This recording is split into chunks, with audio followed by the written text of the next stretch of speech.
지난 주일은 이 어린이날이자 또 어린이 주일이었습니다. 어린이날 어떻게 보내셨나요? 또 손자, 손녀 아니면 이 자녀들과 즐겁고 행복한 시간 보내셨는지요? 저에게는 개인적으로 매우 의미 있는 어린이날이었습니다. 저희 쌍둥이 아이들이 이제 두 돌을 넘어가면서 이제 어린이날이 뭔지를 이제 알아보더라고요. 그 전날 이 어린이집에서 뭘 해줬나 봐요. 그래서 이제 와가지고 계속 애기들이 저를 보면서 선물 이러더라고요. 예, 선물 달라 이거죠. 그래서 이제 어린이날이 이제 나와 상관 있는 날이구나라는 마음이 들었고, 특별히 그날 우리 쌍둥이 애기들이 이제 세례를 받았습니다. 그래서 참 의미 있는 어린이날이고 또 평생의 기억이 남을 어린이날이 되었던 것 같습니다. 이 어린이라는 말을 들으면은 어떠신가요? 네, 어린이. 이 말만 들어도 괜히 이렇게 기분이 좋아집니다. 이 어린이가 보여주는 모습 때문에 그런 듯합니다. 구김이 없고 또 꾸밈이 없습니다.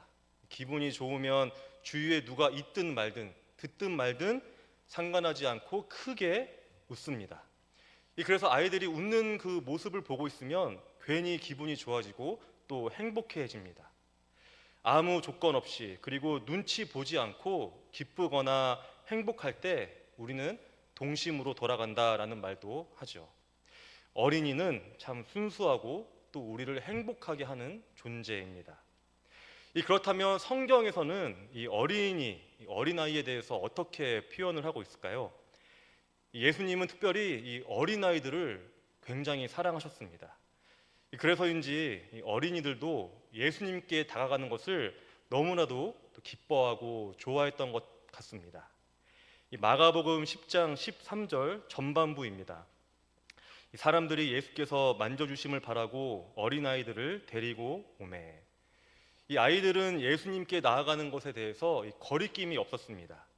예수님에 대한 소문, 그분이 이제 하나님의 아들이고 이스라엘을 구원할 구원자이시며 많은 사람을 사랑한다는 것 또한 아이들은 알고 있었습니다. 그렇기에 사람들이 이 어린이들을 주님 앞으로 데리고 나왔을 때에 이 아이들은 거부하지 않고 기뻐하며 예수님께 나아옵니다. 그런데 13절 후반은 이렇게 말합니다. 제자들이 꾸짖거늘. 이 제자들은 아이들을 꾸짖습니다. 예수님께 오지 말라고, 다가오지 마라 혼을 냅니다. 그런데 이러한 제자들의 반응을 우리가 나쁘다고만 할 수 없습니다. 왜냐하면 너무나 그 당시에는 당연한 일이었기 때문이죠. 아이들은 무시당하고 또 꾸짖음 받는 그런 존재였습니다. 어린이는 과거 이스라엘에서 여성, 부정한 자, 가난한 자와 같은 약한 자였습니다. 율법으로는 도와야 할 대상이었지만 이 제자들이 그런 것처럼 많은 사람들은 이 어린아이들을 무시하고 막 대했습니다. 하지만 예수님은 아이들이 오는 것을 막지 말라라고 하시면서 천국, 즉 하나님 나라는 이 어린아이와 같은 자들의 것이라고 하시면서 이 아이들을 안고 축복하십니다. 마가복음 10장 16절 말씀입니다. 내가 진실로 너희에게 이르노니 누구든지 하나님의 나라를 어린아이와 같이 받들지 않는 자는 결단코 그곳에 들어가지 못하리라 하시고 그 어린아이들을 안고 그들 위에 안수하시고 축복하시니라. 아멘. 참 평화로운 모습입니다. 아이들을 안고 그들에게 손을 얹고 축복하시는 예수님의 모습. 아마 성경에서 찾아볼 수 있는 가장 따뜻한 모습 중에 한 장면이라고 생각합니다. 예수님은 아이들을 사랑하셨고 아이들 또한 예수님을 사랑했습니다.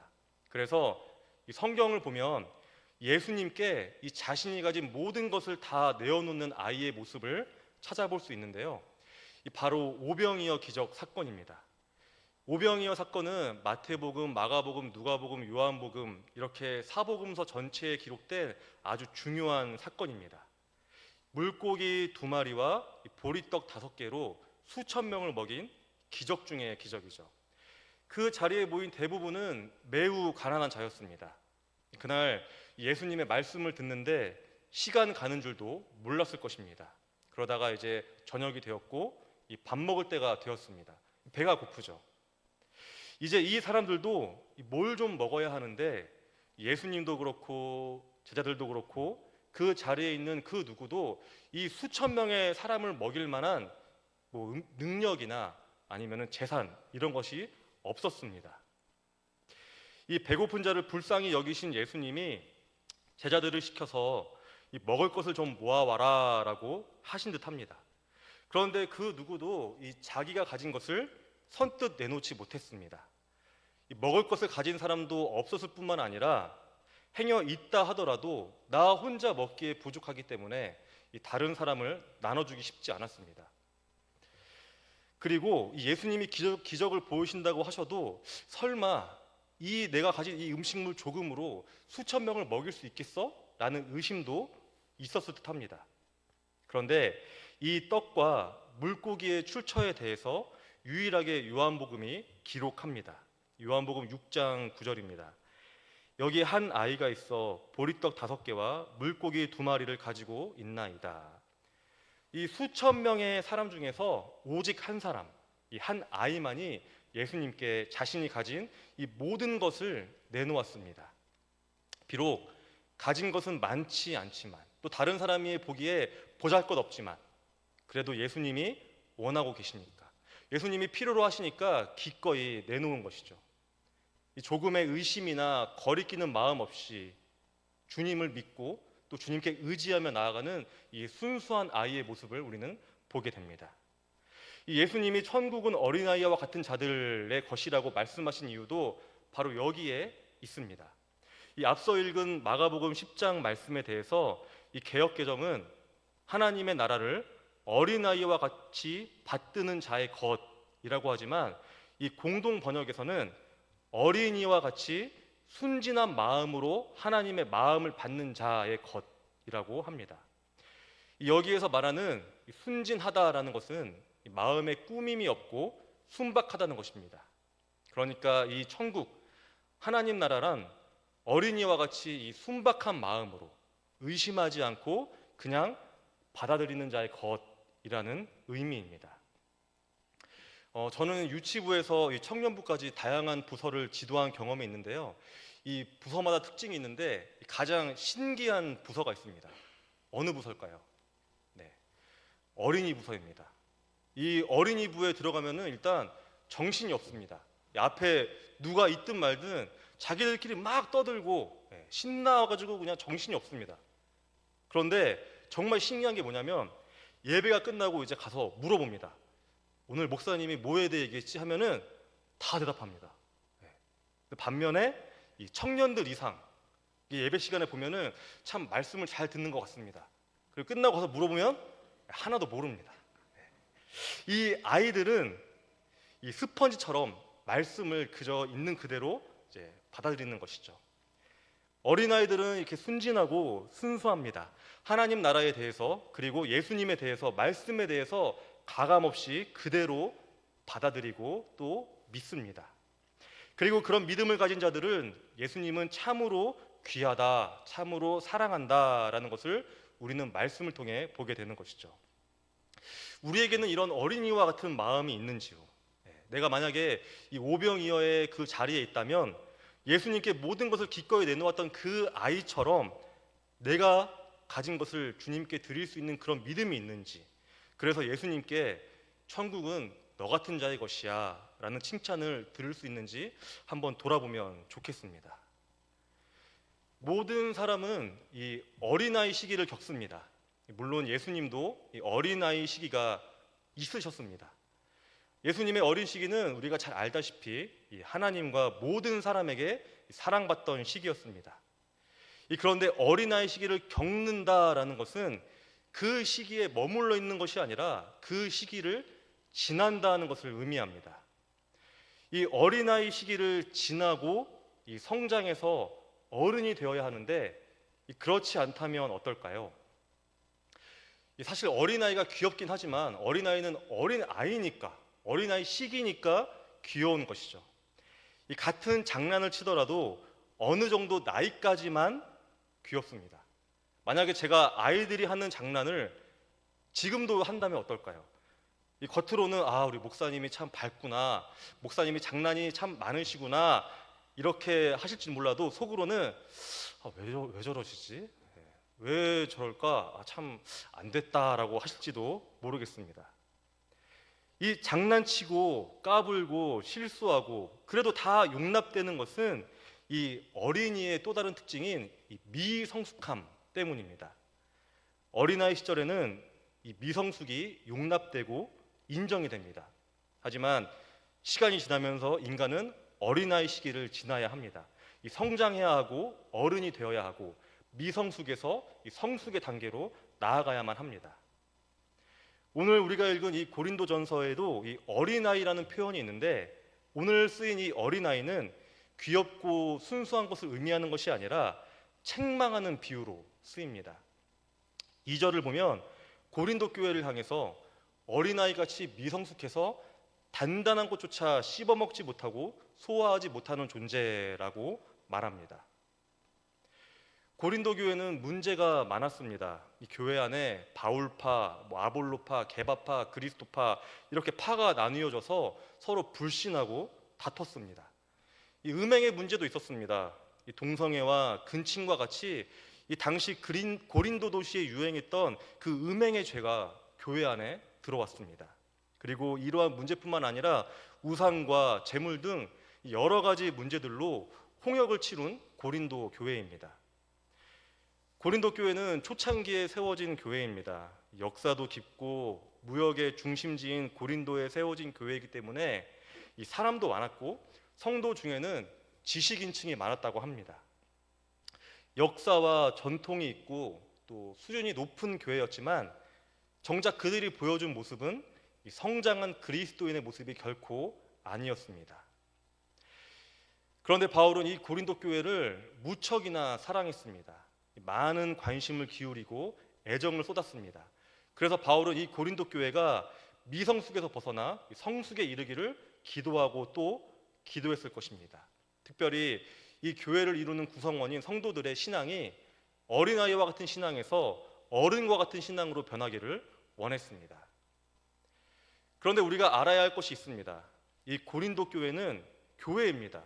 이 교회로서 해야 하는 일들, 예배를 드리고 구제하고 친교를 나누고 또 여러 가지 그 교회가 하는 일들에 대해서 이 고린도 교회는 소홀히 하지 않았습니다. 이 미성숙한 모습이라고 해서 그들이 예배도 드리지 않은 것이 아닙니다. 사회에 해악을 끼친 것도 아닙니다. 고린도 교회 교인들은 우리와 같은 성도입니다. 예수님을 그리스도로 고백하고 십자가의 부활을 믿고 또 하나님만을 섬긴다고 고백한 그리스도인들입니다. 노력? 그들도 노력했습니다.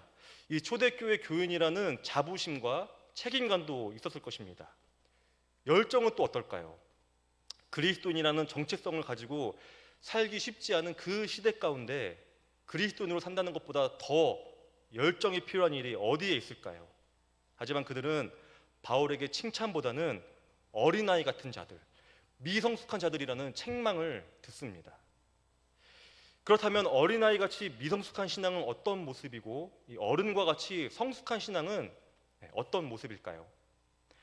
오늘 본문은 어린아이같이 미성숙한 신앙을 가진 이를 육신에 속한 자라고 합니다. 육신에 속한 자. 이 사람들은 어떤 사람일까요? 이 비슷하면서 다른 말로는 육에 속한 자라는 표현이 있습니다. 이 육에 속한 자는 아예 구원을 받지 못한 사람들입니다. 주님과 전혀 상관이 없는 자들이죠. 반면에 이 육신에 속한 자는 구원을 받고 세례를 받고 또 주님을 믿고 또 교회에 출석은 하지만 이 복음적인 삶을 살기보다는 세상에 관심이 더 많이 가는 사람들입니다. 쉽게 말해서 이 교회와 세상 양쪽에 발을 담그고 사는 사람들이라는 것이죠. 근데 물론 이 모든 그리스도인은 이 교회와 세상에 걸쳐서 살고 있습니다. 사회에 관심 없이 교회에만 빠져 사는 것도 문제고 반대로 교회와 전혀 관련 없이 사는 것도 문제이긴 하지만 오늘 이 바울이 책망하는 육신에 속한 자라는 것은 교회와 세상에 걸쳐 살면서 이 상황에 따라서 이리저리 왔다 갔다 사는 자들을 말합니다. 그리스도인이라고 하면서 이 세상과 구분 없이 욕심과 욕망에 따라 사는 자들, 그들이 바로 육신에 속한 자라는 것이죠. 왜 그럴까요?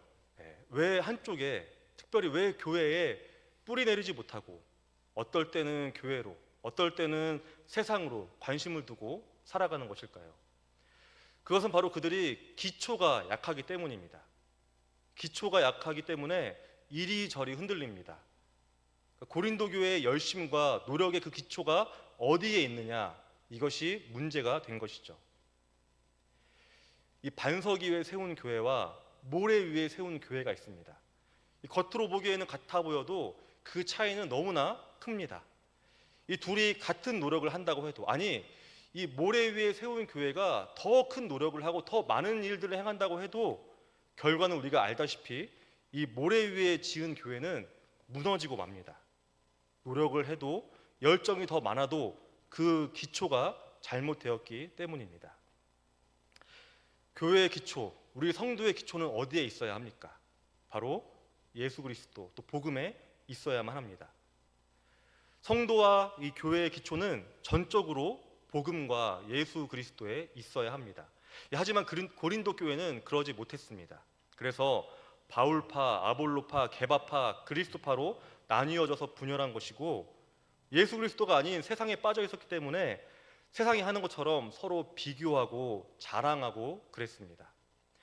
그리스도를 높이는 것이 아니라 자기들이 따르는 사람을 높이는데 노력과 열정을 쏟았고, 복음대로 사는 것이 아니라 세상과 똑같이 살았습니다.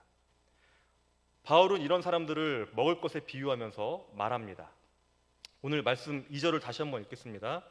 내가 너희를 저주로 먹이고 밥으로 아니하였노니 이는 너희가 감당하지 못하였음이거니와 지금도 못하리라. 그러니까 이 말은, 다시 말하면 나는 너희에게 밥을 먹이려고 했지만 너희가 온전히 자라지 못해서 이 밥을 씹어 먹을 수도 없고 소화도 못한다. 그래서 너희는 젖을 먹을 수밖에 없다. 한마디로 밥도 못 먹을 만큼 미숙하고 어리고 덜 자랐다는 것입니다. 이 밥을 씹어 삼키고 그것을 소화해야 자랄 수 있고 성숙할 수 있는데 그러지 못한다는 것이죠. 이 젖 대신 밥을 먹듯이 이 신앙의 진보를 이룰 것을 바울은 요청하고 있습니다. 히브리서 5장 12절에서 14절을 보면은 믿음의 성숙을 이루게 하는 밥에 대해서 이렇게 말씀합니다. 함께 읽겠습니다. 때가 오래되었으므로 너희가 마땅히 선생이 되었을 터인데 너희가 다시 하나님의 말씀의 초보에 대하여 누구에게서 가르침을 받아야 할 처지이니 단단한 음식은 못 먹고 젖이나 먹어야 할 자가 되었도다. 이는 젖을 먹는 자마다 어린아이니 의의 말씀을 경험하지 못한 자요 단단한 음식은 장성한 자의 것이니 그들은 지각을 사용함으로 연단을 받아 선악을 분별하는 자들이니라. 이 말씀은 약한 믿음을 가진 자들에 대한 경고입니다. 믿은 지 오래되었지만 여전히 기초가 약하기 때문에 단단한 음식을 먹지 못하고 이 젖을 먹는 자들에게는 무엇보다 말씀이 필요하다는 것이죠. 이 젖을 먹는 것에 만족하는 것이 아니라 이 씹기 편하고 넘기기 좋은 것에 너무 길들여져 있는 것이 아니라 씹기엔 딱딱하고 넘기기엔 좀 불편하고 그럴지라도, 다시 말해서 이 하나님의 말씀이 나를 찌르게 하고 또 상처받게 하고 힘들게 할지는 몰라도 그러한 훈련을 통해서 조금씩 그 말씀을 통해서 성장하라는 것입니다. 말씀을 통한 성장은 그렇다면 과연 무엇일까요? 이것은 이 말씀을 듣는 것에서 끝나지 말라는 것입니다.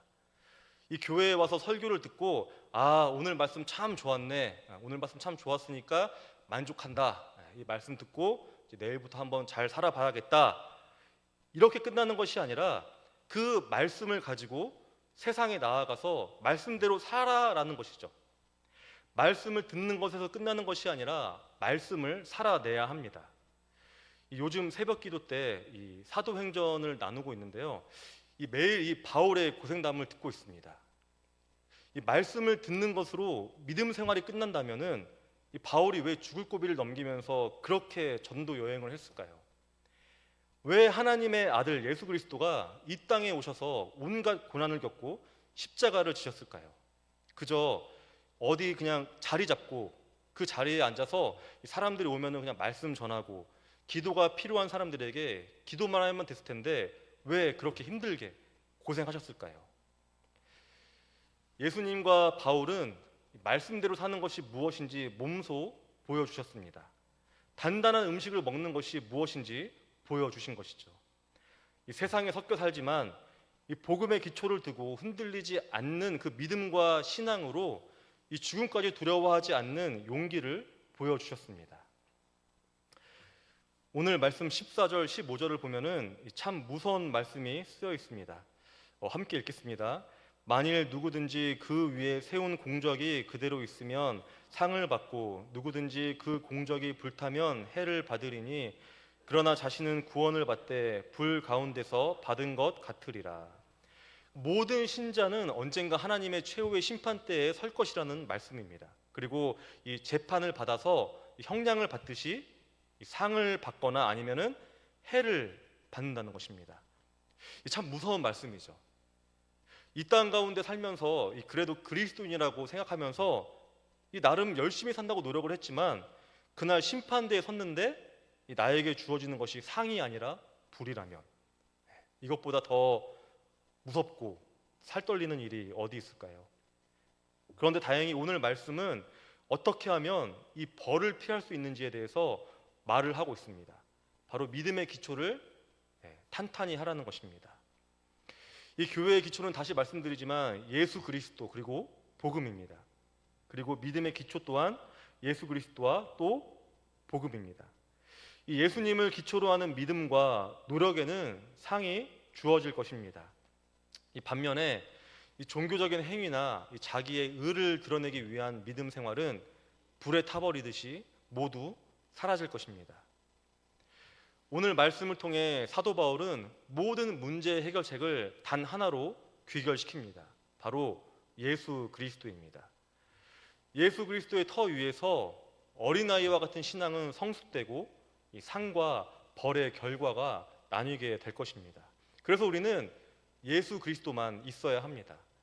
예수 그리스도도 있고 다른 것도 조금 있는 것이 아니라 이 교회 안에는, 우리 안에는 예수 그리스도만 있어야 합니다.